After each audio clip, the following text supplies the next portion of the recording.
औज़ुबिल्लाहिमिनश्शैतानिर्रजीम बिस्मिल्लाहिर्रहमानिर्रहीम। उम्मीद है जी आप सब खैरियत से होंगे। हमने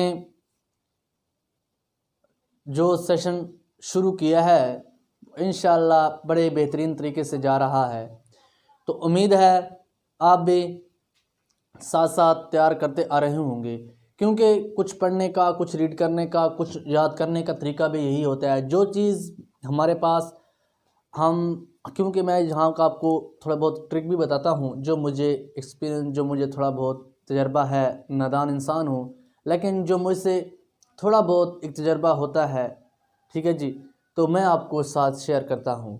जो स्टडी का तरीक़ाकार होता है जी, वो यही है कि आप अपने टॉपिक को सुने, ठीक है जी, हाँ लिख लें उसको, उधर नोट करते जाएं साथ साथ, तो बेहतर है। अगर मेन पॉइंट्स नोट करें तो वो भी बेहतर है। आप गौर से सुने, उसके बाद मेन पॉइंट्स नोट करें, उसके बाद मेन पॉइंट्स नोट करने के बाद ये बात याद रखें कि उस्ताद के पीछे हूबहू उसका ना लिखें।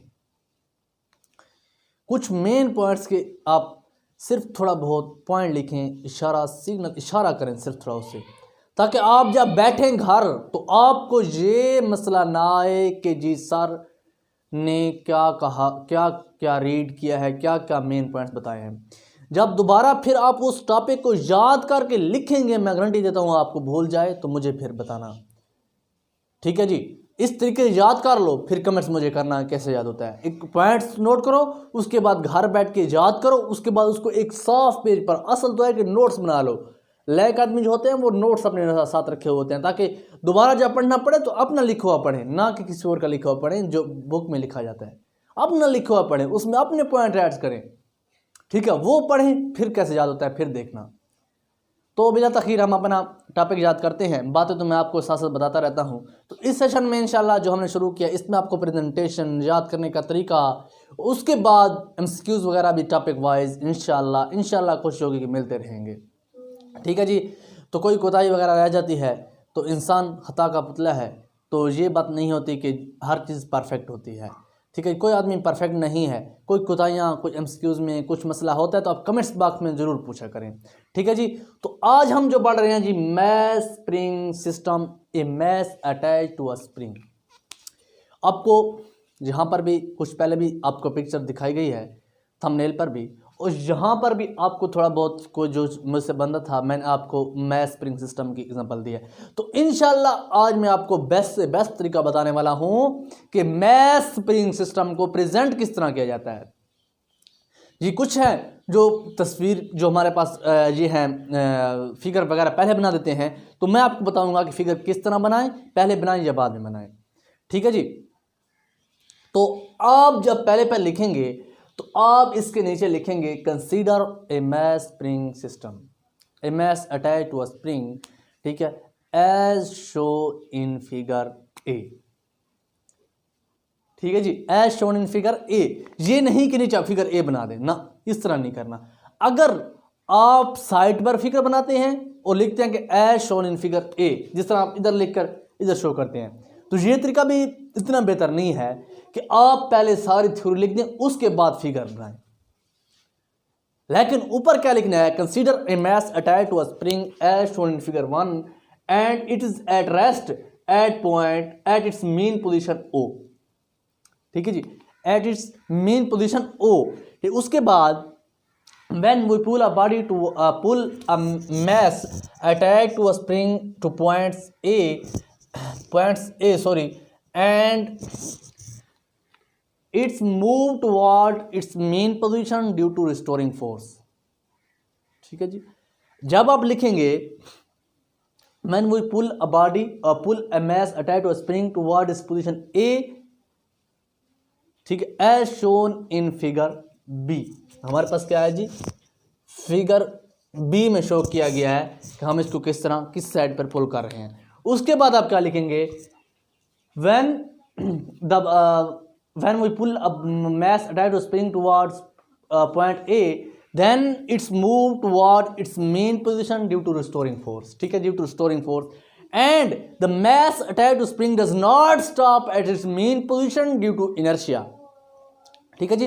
ड्यू टू इनर्शिया ये अपनी मेन पोजीशन पर स्टॉप नहीं करेगा and moves toward its position A prime.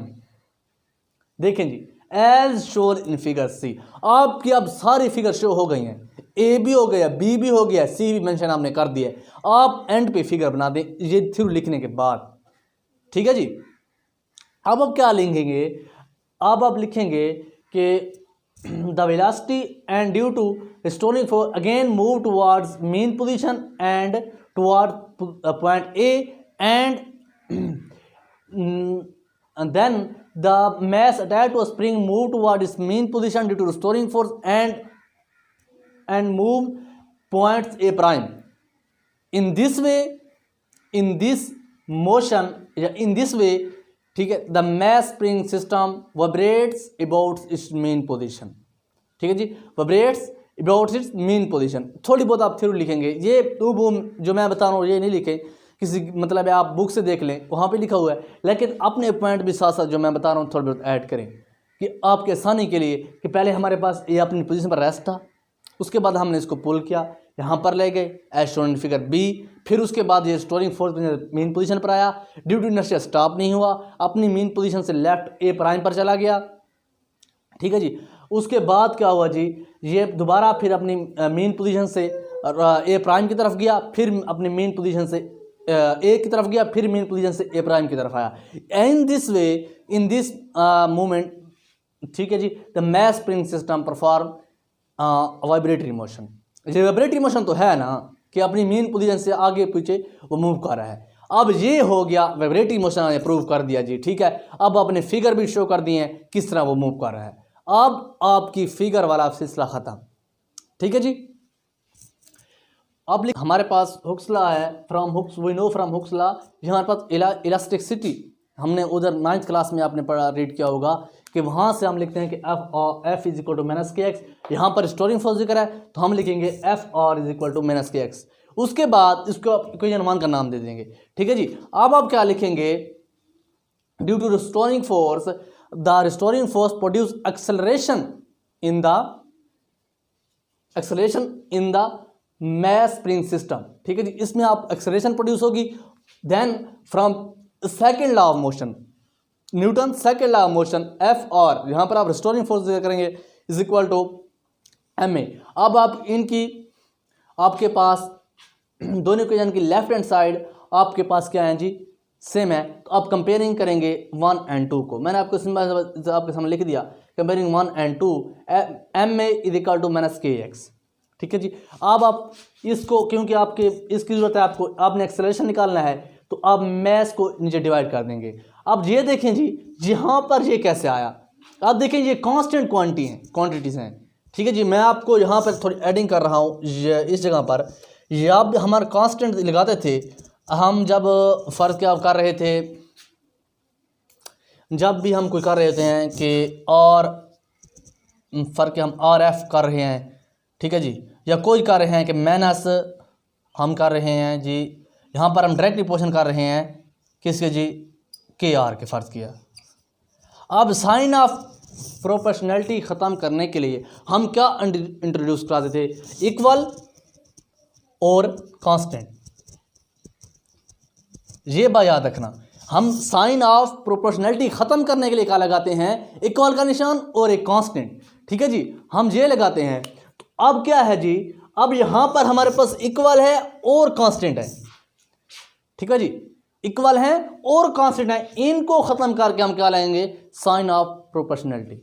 हम ये इंट्रोड्यूस कराएंगे यहाँ पर। जब ये हम इंट्रोड्यूस कराएंगे तो हमारे पास ये A is directly proportional to minus X, तो हमारे पास acceleration is directly proportional to हमारे पास डिस्प्लेसमेंट आ जाएगा। तो अब आप क्या लिखेंगे, अब आप एक डिफिनेशन हेडिंग और भी दे सकते हैं, क्योंकि ज़्यादा जो चीज़ें हैं मैटर करती हैं हेडिंग के साथ। पेपर में जब भी हेडिंग आप लिख सकते हैं कि फिजिक्स ऑफ इक्वेशन 3, फिजिकली ये इक्वेशन हम क्या कह रही है फिजिक्स में।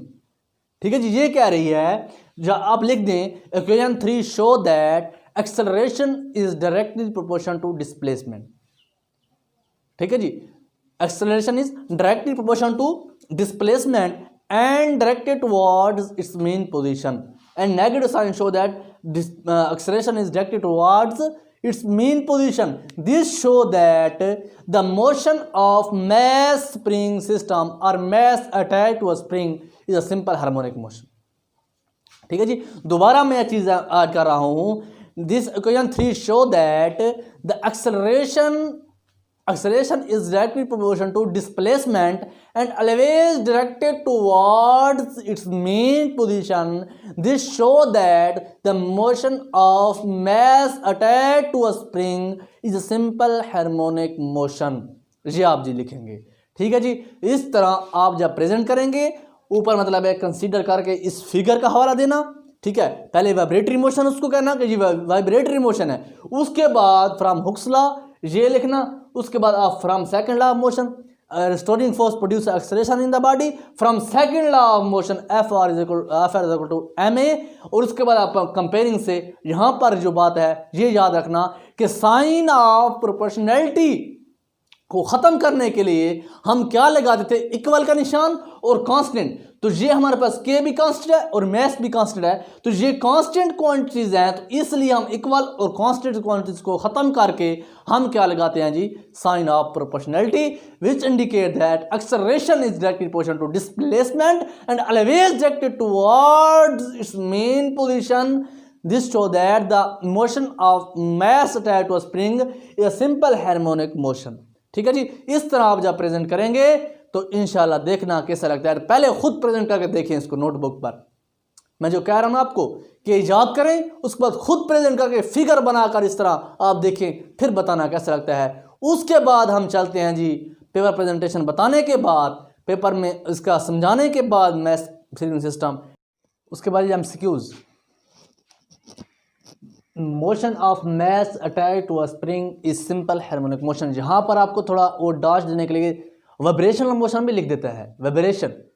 यहाँ पर आपको क्या लिखना है, सिंपल हार्मोनिक मोशन. अगर वो इस तरह लिख रहा है कि ये simple harmonic motion, A option लिख रहा है, बी ऑप्शन वो लिखा है वाइब्रेटरी मोशन, और आखिर एंड में लिखा है बोथ ए एंड बी, तो फिर बोथ लिखना. अगर इस तरह लिखना है कि vibratory motion simple harmonic motion, तो कुछ और ऑप्शन है तो आप सिंपल हार्मोनिक मोशन लिखेंगे. ठीक है जी, ये आपको मैंने एक बहुत बड़ा ट्रिक बताया है एमसीक्यूज का. The mass attach does not, the mass attach to spring, sorry attach to spring does not stop at mean position due to inertia. ठीक है जी, ये एमसीक्यूज है. मैं द स्पीड ऑफ मैस, बहुत अहम एमसीक्यूज की तरफ बढ़ रहे हैं जी. The speed of mass attached to spring decreases as it moves towards its extreme position. जो अपनी एक्सट्रीम पोजीशन तरह मूव करता है तो उसकी स्पीड डिक्रीज होती है.